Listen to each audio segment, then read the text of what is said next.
Hey guys, and welcome back to a new How To in 10 episode on potentially the hottest day of the year ever.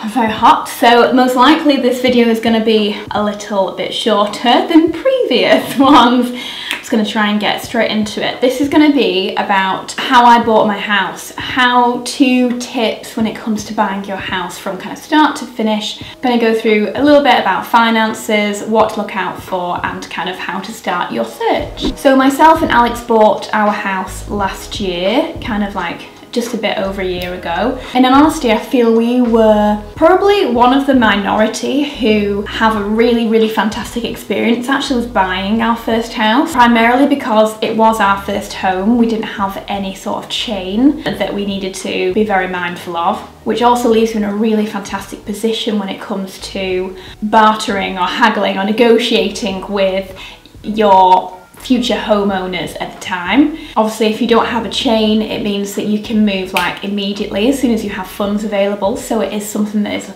looked at as a huge benefit. So we had no chain, and additionally our house had no chain either. The people that lived here had already moved elsewhere, so we were just in a very lucky position. I had a family member and also a very close friend's family member help me with my mortgage and my soliciting. So again, it was just a very easy process, but I kind of just want to give a few tips as to how you can make your house buying process as simple and easy as possible, really. So first of all, let's start at the beginning. Kind of like tip one is about really honing down your search for where you want to look for. When we started looking for houses, I knew I wanted to be able to get into London somewhat easily. As much as me and Alex would want to move back to Manchester as our home city, it's not quite near enough to London for me to be able to do the commute. I didn't want a 2-hour commute there and a 2-hour commute back. It's just not something that I was happy to do. After doing that years ago and coming into London 2 or 3 times a week, that was an absolute no-no. So I knew the overall kind of boundaries of where I'd be happy to live. So I think the first thing you should do is ask yourself, whereabouts are you happy to be situated? Do you want to be near to family or friends?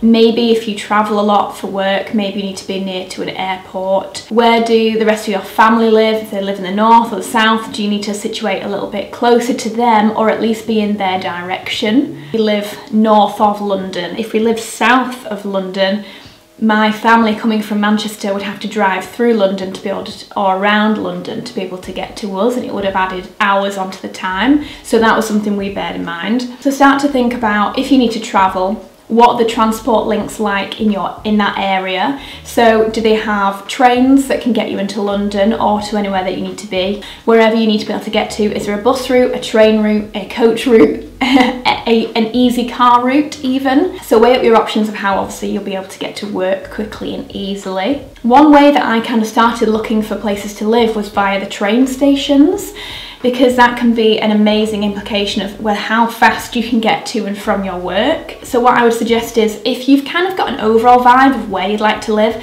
start looking at the train stations nearby to there, or using Trainline or whatever train app you might have. Start looking up how quick it would be to get to your destination. So if you're going to Manchester, or if you're going into Edinburgh, or if you're going into London, or if you're getting to Cornwall, how long is it going to take you to get there in order to get to work? Are you near to like massive motorways? I mean, it's all stuff I'm sure you've thought about, but in honesty, I hadn't fully thought that through, and that was something that I kind of learned along the way, was to really pay attention to the train stations, because that was a big deal to me to be able to get into London. So use that in order to start narrowing down your search. Then it comes down to where you start looking for your house. Obviously, if you're in the UK, places like Rightmove, Zoopla are great places to look for houses, but they don't always include every single property on there.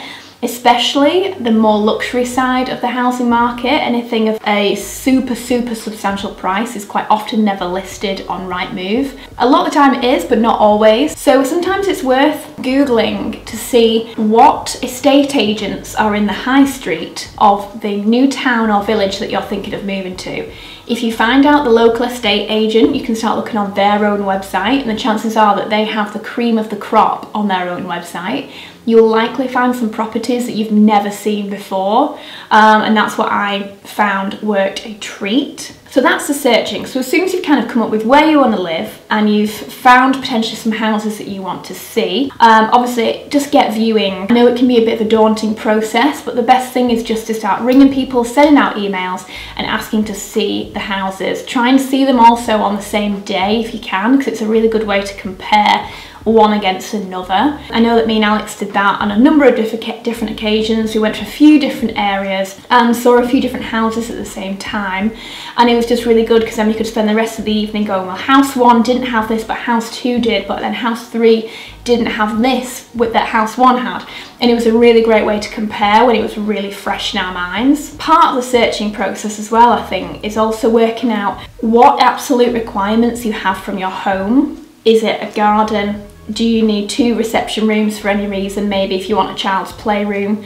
How many bedrooms do you absolutely need?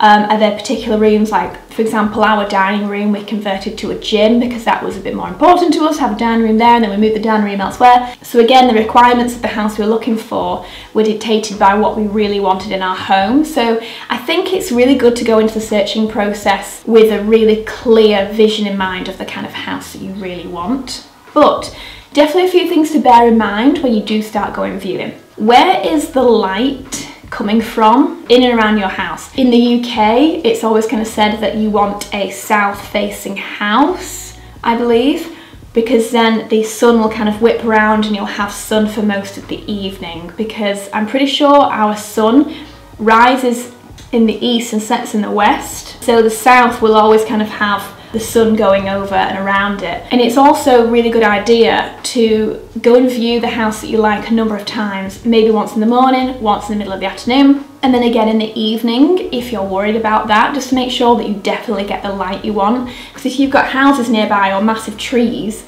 again, you're going to have loads of light taken away from your garden, or it might not be coming through the windows the way you want it to. But there are also apps. There are apps you can get on your phone that show you exactly where the sun is and where it's set. So that again, that'll be a really good inclination, but just something to bear in mind if you are someone who loves to be out in the garden all the time and you want some good light for maybe if you're growing plants or anything like that. Similarly, another kind of timing thing is, do you live near any local schools, and therefore are you potentially going to have people parked outside your house picking up their children? Something to bear in mind if you've only got quite a small driveway outside or anything like that. Similarly, do you have any kind of clubs nearby or areas that people congregate in terms of like football teams or basketball teams or anything? And again, is there going to be an issue with cars in the area? You know, that's not going to be for everyone, but just something to bear in mind. How close is your local schools if you wanted to have kids? How close is your nearest shop if you want to be able to walk to your nearest shop? Like, I know people that don't live anywhere near shops and always have to go in the car, so just something to bear in mind, especially in situations like the COVID situation. It is very handy to be able to walk to your local shop to pick up groceries and things. And then there's the more internal factors, like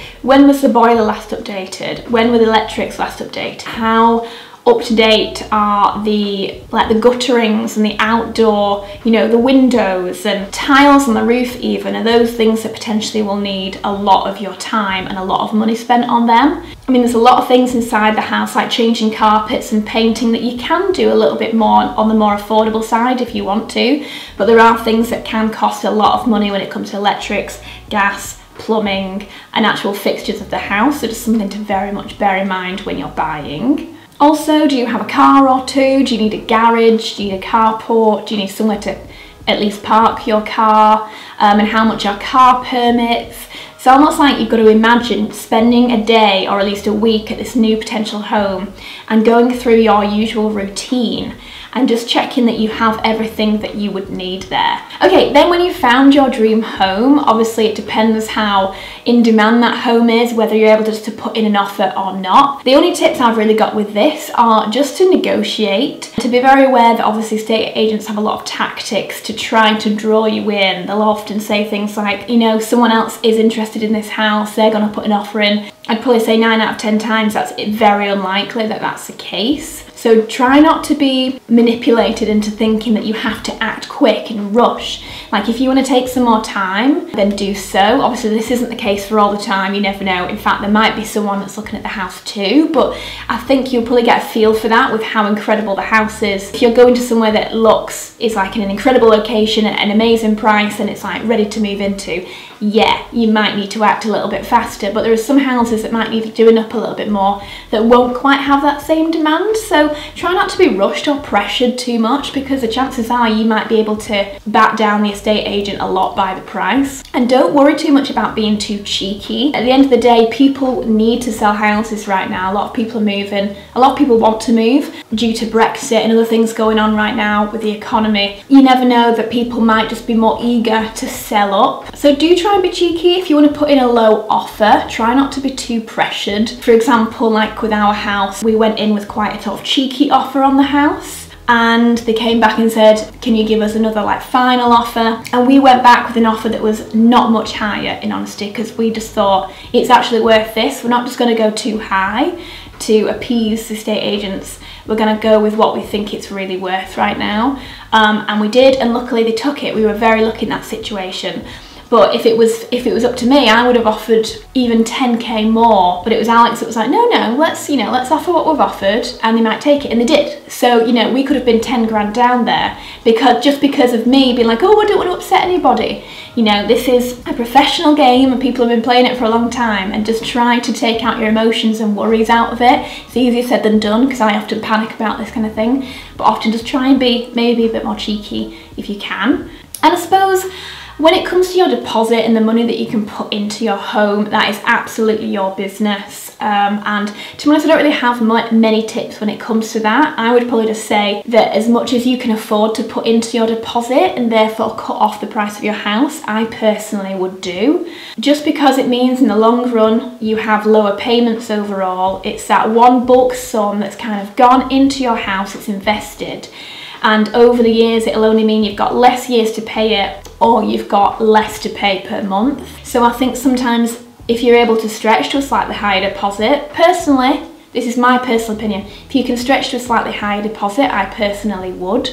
Bear in mind, you will likely then want to do up your own home and do up the interiors, which does cost. Personally, I think in an economic sense, it would be better to kind of invest as much as you can in the first place, which then gives you a little bit of an easier life after that, if that's possible. And on that note, I'd also say you are able to overpay your mortgage by 10% every single year. So whatever you owe at the start of that year, you're able to pay 10% off every year. The amount of people that have recommended this to me and have said this is the best thing you could possibly do. I've personally overpaid my mortgage this year because of this advice, and I personally would very much recommend it. Again, if you're able to save over the year and pay off another 10%, you'll be able to cut years and years off of your mortgage. On that, the tips I would give would be, if you do overpay your mortgage, is to cut off the years. Don't cut back on how much you spend each month. Again, it completely depends on your economic situation, and if you need to reduce your payments, then absolutely totally up to you, that's your business. If you want to spend 30 years in a house and you never want to move, then this probably doesn't really apply, because in a way you could just cut down how much you pay per month and have a bit of an easier life, so that's fine. But if you're someone that thinks that maybe you might want to move on in the future or buy another house in the future, and you want to kind of pay off your mortgage quicker, then definitely try and cut down the amount of years. Okay, I think that's all the tips I've got. This has been a very hot and sweaty 19 minutes of me talking, but I hope that's just some tips. I've just had loads of you asking me about how do I go about buying a house and any tips that I've got from it. So those are some of my best tips, I suppose. And I know a load of them you probably have already heard from family or friends. I just wanted to consolidate all the advice I was given and what advice I'd give to you. So I hope it was somewhat useful. If you guys are into your homeware, you can also follow my home account, Throw Home. It's like my favourite Instagram account. I just love posting on there, so you can follow that if you're looking for any new interiors accounts. And I would love to see your interiors account too if you buy a new home. But for any of you guys that are brand new here, please do hit the subscribe button. It would be amazing to have you back. I really appreciate you being here. And to all of you, thank you so much for watching, and I'll see you soon. Bye!